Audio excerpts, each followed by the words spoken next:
বলছেন উদখুলু ফিস সিলমি কাফা ওয়ালা তাত্তাবিউ খুতুওয়াতি শাইতান ইন্নাহু লাকুম আদুউউম মুবিন। এই আয়াতে আল্লাহ তাআলা ইরশাদ করেছেন যে তোমরা পরিপূর্ণ ইসলামে ঢোকো। যদি পরিপূর্ণ ইসলামে না ঢোকো তাহলে ক্ষতিটা হবে। পরের অংশ বলছেন ওয়ালা তাত্তাবিউ খুতুওয়াতি শাইতান, তোমরা শয়তানের অনুসরণ করিও না। যদি আমি পরিপূর্ণ অনুসরণ ইসলামের না করি তাহলে অবশ্যই শয়তান, ইন্নাহু লাকুম আদুউউম মুবিন, এই শয়তান হলো তোমাদের প্রকাশ্য শত্রু। পীর সাহেব হুজুর চরমনায় এই বাংলাদেশে ইসলামী আইন কানুন ব্যক্তি সমাজ ও রাষ্ট্রের পরিচালনা করার জন্য, প্রতিষ্ঠিত করার জন্য সার্বিক চেষ্টা করে যাচ্ছেন। আমরা তিনাদের সহযোগী হিসাবে কাজ করছি।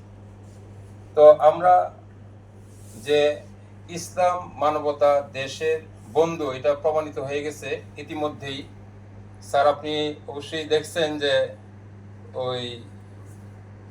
এই ফ্যাসিস্ট সরকার পতনের পর সারা বাংলাদেশে ইসলামী আন্দোলনের লোকজন ট্রাফিক পুলিশের কাজ করেছেন, সংখ্যালঘুদেরকে নিরাপত্তা দিয়েছেন, বিভিন্ন জানমালের রক্ষার ক্ষেত্রে তারা ঝাঁপিয়ে পড়েছেন।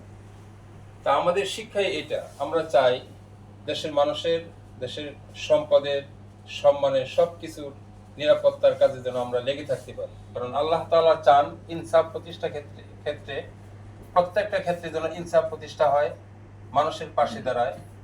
আল্লাহ তাআলার কাছে ন্যায় বিচারক শাসক হলো সবচেয়ে প্রিয় ব্যক্তি। আল্লাহ তাআলা কিয়ামতের দিন তাদেরকে আল্লাহর আরশের নিচে ছায়া দান করবেন।